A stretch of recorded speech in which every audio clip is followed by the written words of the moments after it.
जय श्री राम दोस्तों। जैसा कि हमने पहले पार्ट के पहले अध्याय में युद्ध की पृष्ठभूमि को जाना, इस पार्ट में हम जानेंगे दिवेर के युद्ध की शुरुआत। तो दोस्तों, अध्याय 2, दिवेर युद्ध की शुरुआत। सन 1582 का वर्ष मेवाड़ के इतिहास में एक निर्णायक मोड़ लेकर आया। महाराणा प्रताप ने अपनी चतुराई और रणनीति से मुगलों की पकड़ को कमजोर कर दिया था। अब समय आ चुका था कि वे मेवाड़ को पूरी तरह से स्वतंत्र करने के लिए निर्णायक प्रहार करें। दिवेर का युद्ध केवल एक लड़ाई नहीं थी, बल्कि यह महाराणा प्रताप की वर्षों की तपस्या और संघर्ष का परिणाम था।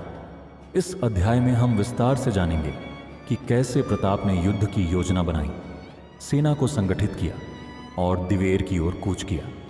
मुगल प्रशासन की स्थिति और दिवेर की महत्ता। हल्दी घाटी युद्ध के बाद मुगलों ने मेवाड़ के कई महत्वपूर्ण क्षेत्रों पर कब्जा कर लिया था। हालांकि महाराणा प्रताप के लगातार गुरिल्ला हमलों के कारण मुगलों की स्थिति कमजोर होने लगी थी। पहला, दिवेर का सामरिक महत्व। दिवेर एक महत्वपूर्ण चौकी थी जो मेवाड़ और मालवा के बीच स्थित थी। यहाँ मुगलों की एक बड़ी टुकड़ी तैनात थी जो मेवाड़ के विभिन्न इलाकों में सैन्य आपूर्ति भेजती थी। अगर दिवेर पर कब्जा कर लिया जाता तो मुगलों की आपूर्ति और संचार तंत्र बुरी तरह प्रभावित होता। दूसरा, मुगलों की कमजोरियां। मुगलों की सेना लंबे समय से मेवाड़ में तैनात थी और गुरिल्ला युद्धों से थक चुकी थी। अकबर का ध्यान दक्षिण भारत और अन्य सीमावर्ती क्षेत्रों पर था, जिससे मेवाड़ में उसकी सेना कमजोर पड़ गई थी। कई राजपूत सरदार अब प्रताप के पक्ष में आ गए थे, जिससे मुगलों के लिए स्थिति और कठिन हो गई थी। महाराणा प्रताप की युद्ध योजना। प्रताप जानते थे कि यदि उन्हें मेवाड़ को स्वतंत्र कराना है तो उन्हें एक निर्णायक युद्ध लड़ना होगा। इसीलिए उन्होंने दिवेर पर आक्रमण करने की विस्तृत योजना बनाई। प्रथम, सेना का पुनर्गठन। प्रताप ने अपने विश्वस्त सहयोगियों भामा शाह, राम शाह तोमर, भीम सिंह डोडिया और हकीम खान सूर की मदद से सेना को फिर से संगठित किया। उन्होंने विभिन्न जातियों और समुदायों से सैनिकों की भर्ती की, जिससे उनकी सेना और मजबूत हो गई। घुड़सवार सेना, पैदल सेना और धनुर्धारियों को विशेष रूप से प्रशिक्षित किया गया। द्वितीय, छापामार युद्ध नीति का उपयोग।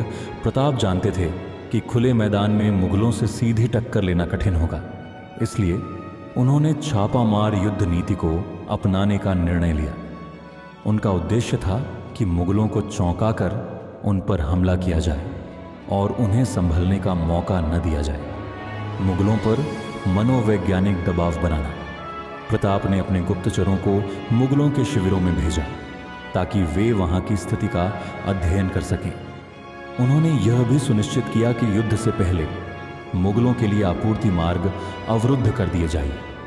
युद्ध की तैयारी और कूच। पहला, सेना का जोश और उत्साह।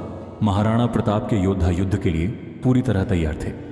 हर सैनिक के मन में केवल एक ही संकल्प था, मेवाड़ को स्वतंत्र कराना। प्रताप ने सैनिकों को प्रेरित करते हुए कहा, यदि हम आज विजयी हुए तो हमारी संततियां स्वतंत्र रहेंगी। यदि हम पराजित हुए तो भी इतिहास हमें वीरों के रूप में याद करेगा। दूसरा, दिवेर की ओर कूच। महाराणा प्रताप ने अपनी सेना को 3 भागों में बांटा। एक टुकड़ी पहाड़ों के रास्ते से जाकर मुगलों पर अचानक हमला करने वाली थी। दूसरी टुकड़ी सामने से हमला करने के लिए तैयार थी। तीसरी टुकड़ी बैकअप के रूप में रखी गई थी ताकि अगर जरूरत पड़े तो तुरंत सहायता प्रदान की जा सके। तीसरा, युद्ध से पहले अंतिम रणनीति। प्रताप ने अपने सेनापतियों के साथ मिलकर अंतिम योजना तैयार की। उन्होंने निश्चित किया कि रात के समय हमला किया जाएगा ताकि मुगलों को संभलने का अवसर न मिले। मुगल सेना की स्थिति। दिवेर में तैनात मुगलों को यह एहसास नहीं था कि महाराणा प्रताप इतनी बड़ी संख्या में सेना लेकर हमला करने वाले हैं। प्रथम, मुगलों की आत्मसंतुष्टि। चूंकि हल्दी घाटी के बाद महाराणा प्रताप को मुगलों से छिपकर रहना पड़ा था, इसलिए मुगल सेनापति यह मान चुके थे कि प्रताप अब कोई बड़ा हमला नहीं कर सकते। दिवेर की चौकी पर तैनात सैनिकों की सतर्कता भी कम हो गई थी। मुगलों की सैन्य शक्ति। दिवेर की चौकी पर लगभग 20,000 मुगल सैनिक तैनात थे। उनके पास घुड़सवार सैनिक, तोपखाना और धनुर्धारी थे। लेकिन वे पहाड़ी युद्ध में महाराणा प्रताप की सेना के मुकाबले कम अनुभव रखते थे। युद्ध की पहली रात, पहला आक्रमण। 1576 की एक अंधेरी रात महाराणा प्रताप और उनके सैनिकों ने दिवेर पर हमला बोल दिया। पहला, प्रताप का वीरतापूर्ण नेतृत्व। प्रताप स्वयं युद्ध के अग्रिम मोर्चे पर थे। उन्होंने अपने शक्तिशाली भाले से कई मुगल सैनिकों को परास्त किया। उनके घोड़े चेतक की तरह ही एक नया घोड़ा अरावली की पहाड़ियों में तेजी से भागते हुए शत्रु पर वार कर रहा था।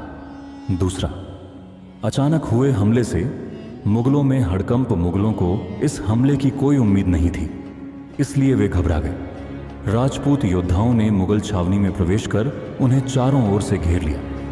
मुगलों के कई सेनापति युद्ध के पहले ही घंटे में मारे गए। तीसरा, राजपूतों की अकल्पनीय वीरता।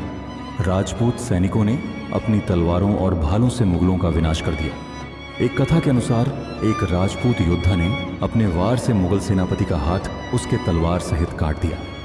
रात भर युद्ध चलता रहा और मुगलों की स्थिति और कमजोर होती गई। निष्कर्ष, दिवेर का युद्ध केवल एक सैन्य टकराव नहीं था, बल्कि यह स्वतंत्रता और सम्मान की लड़ाई थी।